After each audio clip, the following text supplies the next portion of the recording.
In the annals of economic history, there exists a chapter that forever altered the course of the modern world. It is a chapter filled with suspense, turmoil, and lessons that resonate to this day. This is the story of the 2008 economic crisis, a tale that shook the very foundations of the global financial system. Imagine a world where the promise of prosperity seemed boundless, a world where optimism and financial exuberance held sway. The new millennium had dawned, and economies were soaring on the wings of ambition. It was an era marked by grand dreams, easy credit, and the widespread belief that good times would never end. But beneath the surface of this economic utopia, a storm was brewing. Unbeknownst to many, a fragile web of financial intricacies was being woven, a web that would soon entangle the world in its complexity. It all began with the dream of homeownership, an aspiration held by millions seeking to secure their piece of the American dream. Chapter 1: The Golden Era. There was a golden era at the beginning of the new millennium, where economies thrived, and things seemed to be going smoothly. Financial markets experienced sustainable growth, and people benefited from rising property values and soaring stock prices. Loans were readily available, and people were buying homes and investing generously. During this golden era, several major banks heavily bet on the real estate market. These banks generously granted loans to buyers and expanded the scope of mortgage lending. These loans were bundled and sold as mortgage-backed securities, famously known as CDOs. But what are those CDOs? CDOs, or collateralized debt obligations, are complex financial instruments that played a significant role in the 2008 financial crisis. They are a type of structured asset-backed security. Here's how they work. Asset pooling. CDOs are created by pooling together a variety of debt instruments, such as mortgages, auto loans, credit card debt, or corporate bonds. These assets serve as collateral for the CDO. Tranches. The CDO is divided into different tranches, or slices, each with a specific level of risk and return.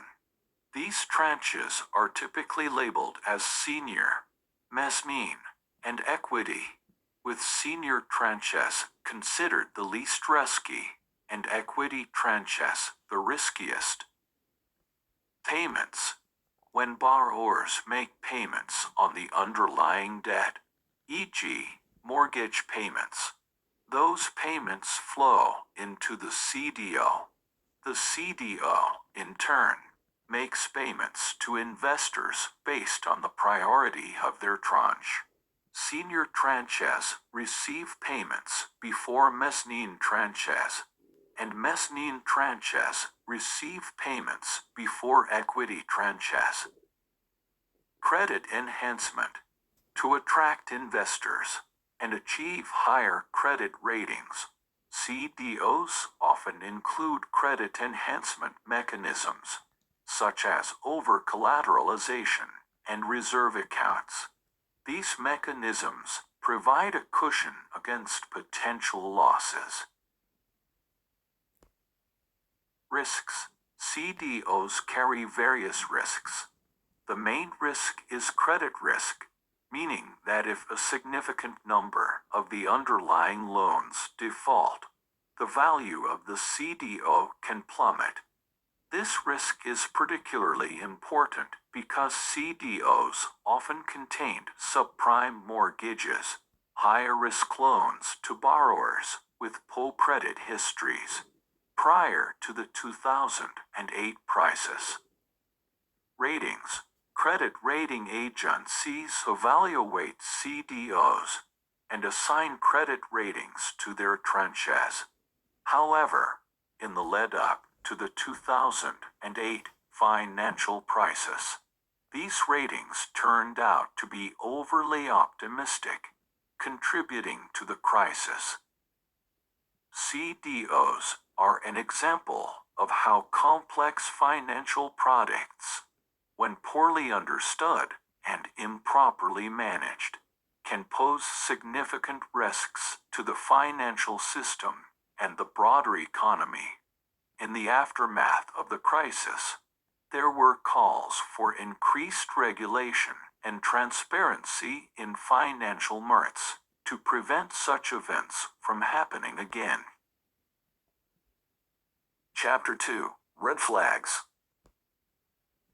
That by the end of 2006, red flags began to appear on the scene.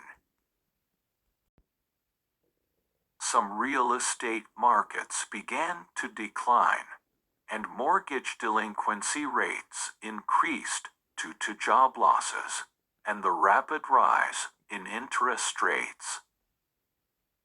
However, many ignored these warning signs and continued to rely on the upward trajectory of the markets. Chapter 3. The Collapse of Lehman Brothers.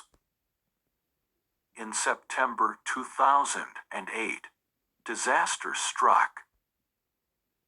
Lehman Brothers, one of the largest investment banks in the world, declared bankruptcy due to massive debts. This announcement sent shock waves through financial markets and triggered panic. Chapter 4. Chain Reaction. With the escalating negative effects of Lehman Brothers' bankruptcy, the crisis quickly spread to global financial markets. Stocks and investment assets collapsed, and banks began to lose confidence in each other. Chapter 5. Rescue Measures. In an attempt to save the economy, governments around the world had to intervene forcefully. Stimulus packages worth hundreds of billions of dollars were approved to support banks and stimulate economic growth. Chapter 6. Long-term effects. Despite government interventions, the effects of the crisis continued for years. Many countries experienced economic contractions and rising unemployment rates. Lending and mortgage policies underwent drastic changes. Chapter 7. Social and personal impacts. The crisis reached into the lives of people as a whole. Many individuals lost their jobs, and personal debt problems worsened. Families began to struggle to pay off loans and bills, affecting the Chapter 8. Lessons learned. After years of the crisis, financial and regulatory reforms were implemented to prevent the recurrence of such crises. Strengthening banking oversight and improving transparency in financial markets became priorities for many governments. Chapter 9. The End and the Beginning. Despite the difficulties and losses, that the world faced during the 2008 financial crisis. This period marked a significant turning point in the history of the global economy. The crisis highlighted the importance of regulation and transparency